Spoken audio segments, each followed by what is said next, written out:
اللہ کے رسول صلی اللہ علیہ وسلم نے فرمایا لا يحافظ على الوضوء الا مؤمن، کہ وضو کی محافظت ایمان والا ہی کر سکتا ہے۔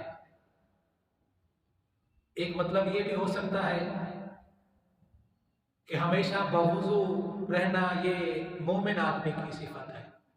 دوسرا یہ مطلب بھی ہو سکتا ہے کہ وضو کامل طور پر مومن آدمی ہی کر سکتا ہے، ایمان والا ہی وضو کا اہتمام کر سکتا ہے۔ اللہ تبارک و تعالیٰ نے سورۃ النساء کی آیت نمبر 6 میں وضو کے فرائض، غسل اور تیمم کا طریقہ اور فرائض کا ذکر فرمایا ہے۔ سورۃ النساء میں فرمایا یا ایھا الذین آمنوا اذا قمتم الی الصلاۃ، اے ایمان والو جب تم نماز کے لیے کھڑے ہو تو فاغسلوا وجوہکم، تو اپنے چہرے کو دھو لو۔ یہاں قرآن مجید میں وضو کے 4 فرائض کا تذکرہ کیا۔ تو پہلا فرض کیا بتایا؟ فاغسلوا وجوہکم، اپنے چہروں کو دھو لو۔ وَأَيْدِيَكُمْ إِلَى الْمَرَافِقِ، اور اپنے ہاتھوں کو کوہنیوں سمیت دھو لو۔ وَامْسَحُوا بِرُؤُوسِكُمْ، تیسرا فرض بتایا اپنے سروں کا مسح کرو۔ اور چوتھا فرض وَأَرْجُلَكُمْ إِلَى الْكَعْبَيْنِ، اور اپنے پاؤں ٹخنوں سمیت دھو لو۔ یہ وضو کے فرائض ہیں۔ اب کیا ترتیب ہوگی؟ پیشانی کے بالوں سے لے کر ٹھوڑی کے نیچے تک، ایک کان کی لو سے دوسرے کان کی لو کے درمیان کا جو چہرہ اور حصہ ہے اس کا دھونا فرض ہے، بال برابر بھی کوئی جگہ خشک نہ رہے۔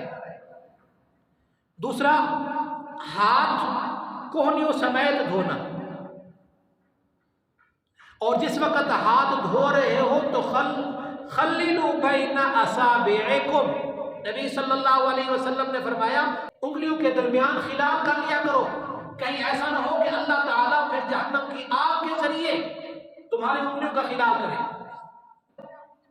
ہاتھ دھونا کوہنیوں سمیت۔ تیسرا فرض سر کا مسح کرنا۔ مغیرہ بن شعبہ رضی اللہ تعالیٰ عنہ روایت کرتے ہیں کہ آقا صلی اللہ علیہ وسلم نے چوتھائی سر کا مسح بھی کیا ہے اور پورے سر کا مسح بھی فرمایا ہے۔ تو فرمایا وضو کے تیسرا فرض کے بارے میں کہ آقا صلی اللہ علیہ وسلم نے چوتھائی سر کا بھی مسح فرمایا ہے اور پورے سر کا بھی مسح فرمایا ہے۔ تو اب چوتھائی سر کا مسح کرنا فرض ہے اور پورے سر کا مسح سنت میں آ جائے گا۔ اور تیسری بات، چوتھی چیز جو وضو میں فرض ہے وہ ہے پاؤں دھونا ٹخنوں سمیت۔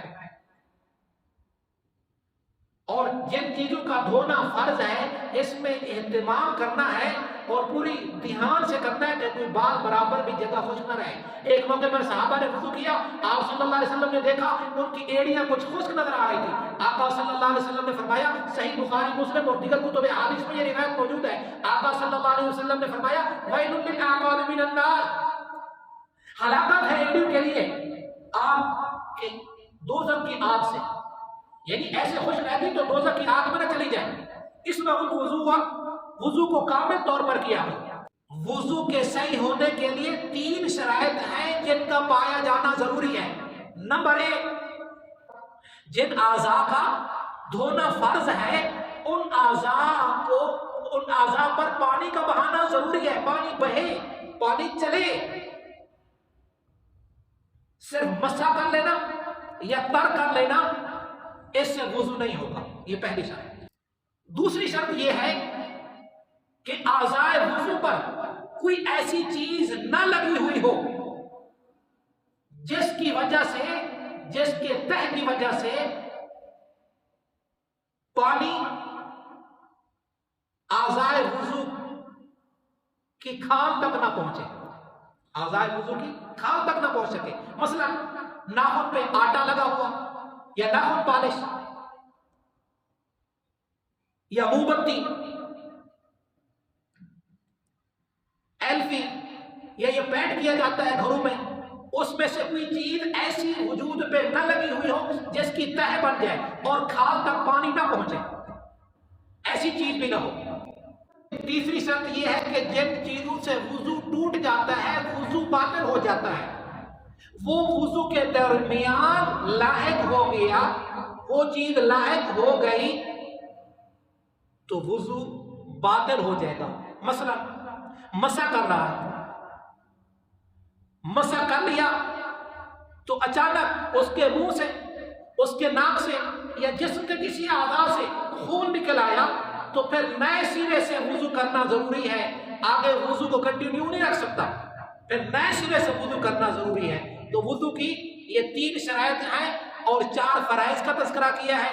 دعا ہے اللہ کامل اور سنت کے مطابق وضو کرنے کی توفیق عطا فرمائے اور خشوع خضوع والی نماز نصیب فرمائے.